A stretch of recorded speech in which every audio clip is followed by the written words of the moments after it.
आज के इस एपिसोड में बाड़मेर जैसलमेर बालोतरा के कुछ आंकड़ों की बात करेंगे। जी हां, आंकड़ों में 2009, 2014, 2019 इस लोकसभा क्षेत्र में क्या स्थिति रही थी उसकी बात करेंगे। साथ ही क्योंकि राजस्थान में विधानसभा चुनाव भी लोकसभा चुनाव से 4-6 महीने पहले हो जाते हैं, तो 2008, 2013, 2018 और 2023 इसमें विधायकों की क्या स्थिति रही, ताकि एक थोड़ा अंदाजा मिले कि आखिर इस लोकसभा क्षेत्र में, जो कि इन दिनों बड़ा ही रोमांचक बना हुआ है, उसमें स्थिति परिस्थिति लोगों का मानस होता क्या है। और वैसे भी ऐसा नहीं कि ये सिर्फ इस बार रोचक बना हुआ, ये हर बार ही रोचक रहता है। यहाँ इतनी चीज़ें उथल पुथल होती है, जिसमें कभी कर्नल सोनाराम कांग्रेस छोड़कर भाजपा में आते हैं, चुनाव लड़ लेते हैं। भाजपा के कद्दावर चेहरे जसवंत सिंह जसोल निर्दलीय देखे जा सकते हैं। मानवेंद्र सिंह जसोल इस लोकसभा क्षेत्र में 2009 में कांग्रेस से बीजेपी से लड़े, 2019 आते आते कांग्रेस से लड़ लिए। तो ये बड़ी उठापटक होती है। हरीश चौधरी जो 2009 में जीते, अगले ही चुनाव में तीसरे नंबर पर चले गए। तो बड़ा ही रोचक ये मुकाबला यहाँ बाड़मेर जैसलमेर बालोतरा लोकसभा क्षेत्र में होता है। तो थोड़े से आंकड़ों पर चर्चा करेंगे। उससे पहले आपको बता दूं, कुल 8 विधानसभा क्षेत्र इस लोकसभा क्षेत्र में आते हैं, जिसमें कि जैसलमेर आता है। जैसलमेर के बाद शिव, बाड़मेर, बायतू, उसके बाद पचपदरा, सिवाना, गुड़ा मालानी और चौठन, ये 8 विधानसभा इस लोकसभा क्षेत्र में आती है।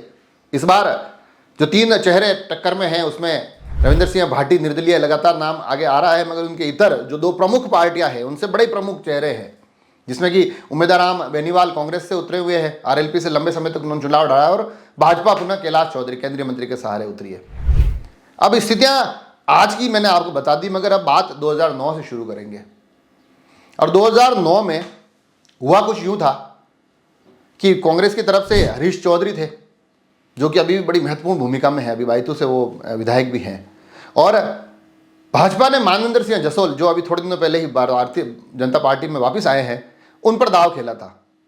एक बड़ा ही अच्छा चुनाव हुआ था, एक रोमांचक चुनाव हुआ था, और इस चुनाव में बाजी हरीश चौधरी के हाथ लगी थी। 2009 में कांग्रेस काफ़ी जगह जीती थी राजस्थान में, उसमें से एक सीट यह भी थी।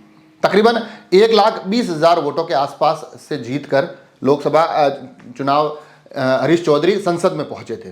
2009 बिल्कुल इसी तरह से गया। चीज़ें 2014 में बदलती है, और 2014 में जब चीज़ें बदली तो सिर्फ ऐसा नहीं था कि परिणाम बदल गया कि पहले कांग्रेस जीती और अब भाजपा जीत गई, बल्कि वहाँ के राजनीतिक हालात भी बहुत बदले।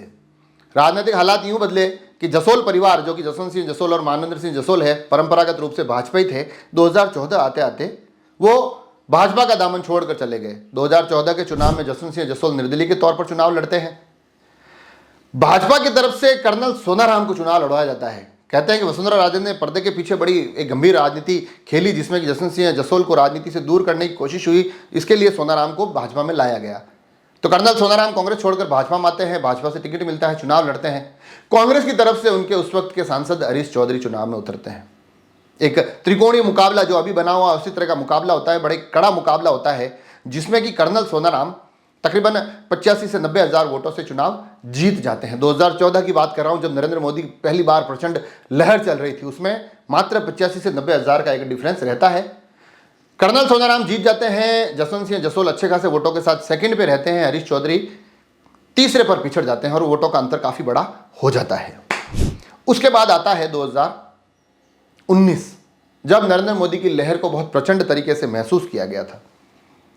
2019 बताऊं उससे पहले मैं आपको ये बताना जरूरी समझता हूं कि 2009 के चुनाव के वक्त विधानसभा वार भी स्थितियां परिस्थितियां जो थी वो कांग्रेस के लिए बड़ी उस वक्त अनुकूल थी कि 8 विधानसभाओं में कांग्रेस के पास 7 विधायक थे, 6 विधायक, माफ कीजिए, कांग्रेस के पास उस वक्त 6 विधायक थे, बीजेपी के पास मात्र 2 विधायक थे 2008 के चुनाव में जीत कर आने वाले।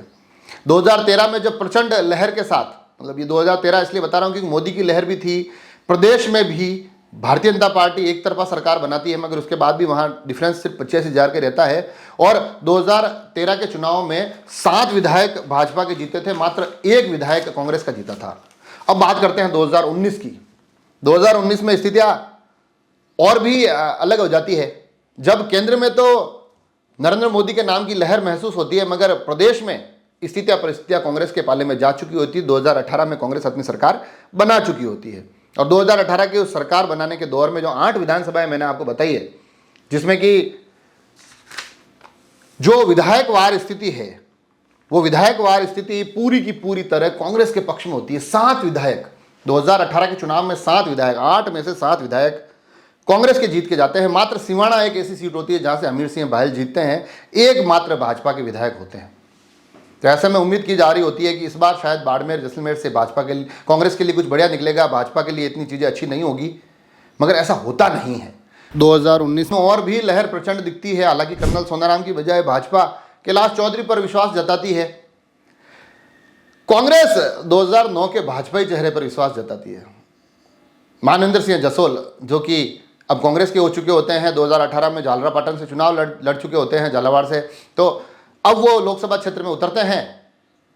मगर मोदी की लहर इतनी बड़ी होती है कि 7 विधायक होने के बावजूद, एक बहुत बेहतरीन चेहरा होने के बावजूद, कांग्रेस तकरीबन 3 से 3.25 लाख वोटों से ये रण हार जाती है, ये चुनाव हार जाती है। तो ये कुल मिलाकर 19 तक की परिस्थितियां इस प्रकार से बाड़मेर में बनी रही।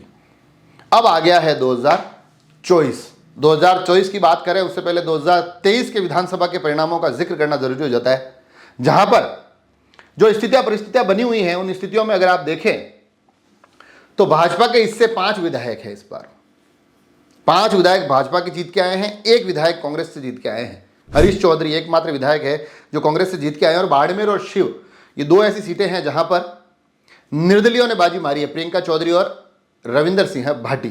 रविंदर सिंह भाटी वही जो इस बार वापस लोकसभा चुनाव में भी निर्दलीय के तौर पर उतरे हुए हैं। तो प्रियंका चौधरी भारतीय जनता पार्टी का साथ दे चुकी है, उनके साथ उनके पाले में खड़ी दिखाई देती है। रविंदर सिंह भाटी निर्दलीय के तौर पर मैदान में है। तो कुल मिलाकर 5-1-2 का रेशे है। अब आते हैं लोकसभा चुनाव की तरफ। तो लोकसभा चुनाव इस बार भाजपा के लिए भी इतना आसान दिख नहीं रहा है। भाजपा हालांकि पूरी ताकत जरूर झोंक रही है, मगर चुनाव को, मुकाबले को मजेदार बनाया है। एक तो कांग्रेस ने बड़ा ही बेहतरीन चेहरा दे दिया। आरएलपी से उम्मीदवार बेनीवाल को लाकर जिस प्रकार से चुनावी मुकाबले में उतारा गया है, उम्मीदवार बेनीवाल के प्रति एक सहानुभूति भी दिखती है कि लगातार 2 विधानसभा चुनाव वो हार गए हैं, बड़े ही सहज सरल हैं, शिक्षा के क्षेत्र में काफ़ी उनके लिए बातें बताई जाती है। तो एक तो कांग्रेस बहुत बेहतर चुनावी चेहरा लेकर आ गई, और दूसरी रही सही कसर निर्दलीय रविंदर सिंह भाटी पूरी कर रहे हैं, जो कि भाजपा के लिए इस मैदान को और भी मुश्किल बना रहे हैं। भाजपा के कोर वोट बैंक पर उन्होंने मजबूत पकड़ बना रखी है। हालांकि नरेंद्र मोदी भी आके गए हैं, बड़े बड़े तमाम चेहरे वहाँ डटे हुए हैं, जुटे हुए हैं, मगर इसके बावजूद एक त्रिकोणीय मुकाबला बना हुआ है।